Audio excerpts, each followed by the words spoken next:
Hey everybody, welcome back to Investing with Wesley. If you've been paying attention to the news or the economy or just anything in general online, you've probably seen that there is a bunch of different articles saying that the yield curve just inverted, the Federal Reserve is doing too little, too late, and so on and so forth. In today's episode, I kind of want to explain to you what's going on right now and what exactly you should be worried about, if anything. That being said, let's get into it. Okay, so we're going to start this episode off talking about all the government spending that happened in 2020 fighting the economic impact of the coronavirus pandemic. Now, obviously, we already know that trillions and trillions of dollars were printed out of thin air and injected straight into the economy with something called open market operations and quantitative easing. We know all this, I've made plenty of videos about it, so feel free to search on my channel and learn more about it. But what no one thought to realize or cared to think about at all was just how much inflation printing trillions of dollars is going to cause. Added to the fact of a pent-up economy with everyone locked indoors, eagerly waiting to spend money. And that kind of leads us where we are today. Today we're battling an 8% inflation rate that's calculated based on the CPI index. Now, there's other videos out there explaining to you that this isn't necessarily the full weight of the inflation because there's things out there called shadow stats, plus there's other metrics we can use. But by far the most accepted view is the CPI index, which is just at about 8% interest. Now, for reference, if you don't already know, the Federal Reserve and the government try to keep inflation at about a 2% average. So we are experiencing a lot of inflation. Now, recently in March, the Federal Reserve began battling this inflation. It began raising interest rates. Now, raising interest rates does help fight inflation, but it also slumps our economy because it makes it harder to borrow money. If you're new to this and you don't quite understand, I just got done making a series on exactly how the economy works, and I talked to you in part number 2 about credit and how the central bank does all this. So go check that out. But basically, raising these interest rates is the first step that the Federal Reserve does to fight this amount of inflation. And this is where you're getting the headlines like the Federal Reserve has done too little, too late, because they've only raised interest rates about 1/4 or 0.5% so far. And obviously, raising interest rates even 0.5% isn't going to do much to battle the 8% inflation. Now, I also want to note that it doesn't need to be 1-for-1. We don't need to have 8% interest rates in order to combat 8% inflation rates. It doesn't necessarily work like that. But it's really scary to think about the Federal Reserve raising rates to battle inflation, especially when just how over leveraged we are as the individual, as a business, as a bank, or even the government itself. We are extremely over leveraged. Now, raising the rates doesn't really affect you like your mortgage as an example because most people have fixed interest mortgages. But if you have a variable interest mortgage, credit card, or maybe even car note, that is something to worry about because as interest rates start to rise, so would the interest rates on your car or credit card payment. Okay, so we know we have inflation. We know the Federal Reserve is starting to fight it, and they're talking about raising it up to potentially 2% by the end of the year, which who's to really know how that would actually affect this inflation?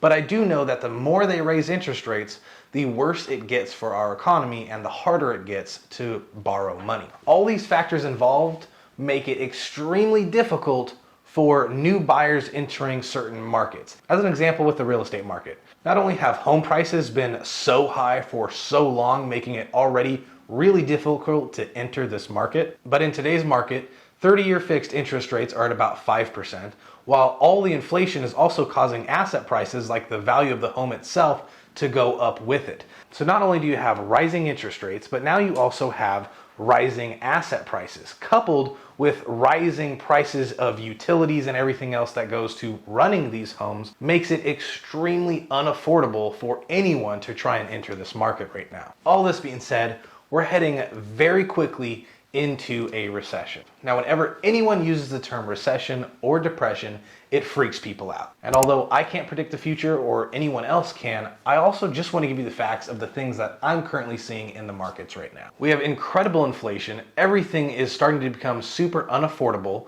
increasing in interest rates, which causes the increase of unaffordability in pretty much all of the markets. We are still actively fighting a bunch of different shortages, one of them being food. So when food and shelter become scarce and unaffordable, this causes civil unrest, obviously. The civil unrest is going to force the government to get involved even further and, in a sense, act very rashly in order to play catch up. Now, depending on how rashly or whether they over or underestimate what they're going to do, will ultimately determine on how the markets react. We are due for not only a recession, but also a deleveraging of the long-term debt cycle. Now you might be thinking to yourself, we were just in a recession in 2020. And although yes, that was technically a recession, with how much money and economic stimulus was printed, we in a sense skipped that recession. We are still due for a recession. We're still due for a massive market correction. And this recession that's coming might honestly just be the one we needed in 2020 if the government just let the free market do its job. Or potentially the more scary thing is it could be the start of us deleveraging. If you remember, the long-term debt cycle lasts anywhere from 75 to 100 years. Now, it's my belief that the last deleveraging event was in 1929 with the Great Depression. And wouldn't you know it, but it's almost been 100 years since the Great Depression. So we're right in that Goldilocks zone of not only needing a recession from the short-term debt cycle, but also needing the long-term debt cycle to start heading down. And ultimately, it really just depends on what the government and the central banks do that will cause one of these two outcomes. Now, either way, should you panic? And honestly, if you've been doing your own research, if you've been picking very good value stocks, remaining diversified, indexing the complete market, diversifying into other countries, buying precious metals and other commodities, if you're just being a good, thoughtful, responsible investor, then no, I don't think you have much to worry about, whether it's a short-term or long-term punishment in a sense. Now, are you going to see some market downturns even if you are very well diversified? Yes, probably, especially if it's the end of the long-term debt cycle like we've been discussing. But is it going to wipe out your entire portfolio? Are you going to lose 80% overnight? And is it going to be this nightmarish thing? Probably not. If you are heavily invested in over-leveraged companies like tech stocks or growth stocks that produce little to no profit, yes, you might see a complete downturn in those portfolios. The worry really shouldn't be asset prices and your investments, especially if you're well diversified.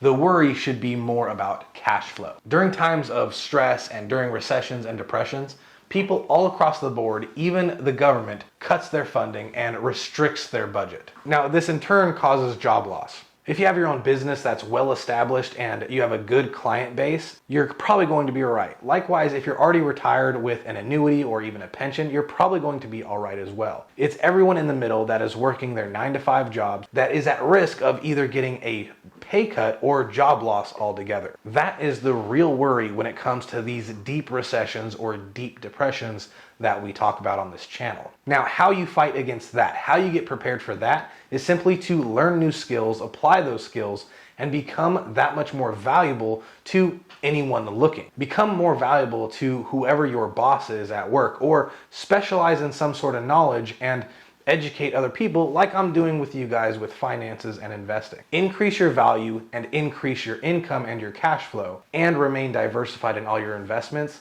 and I think you'll be just fine. I hope you got value in this video. If you did, please remember to like and subscribe, as it really helps this channel get out there. If you have any questions, comments, or just wanting something addressed, I have a dedicated Facebook and Instagram account. Feel free to message me there. Either way though, the choice is yours, and I'll see you in the next episode.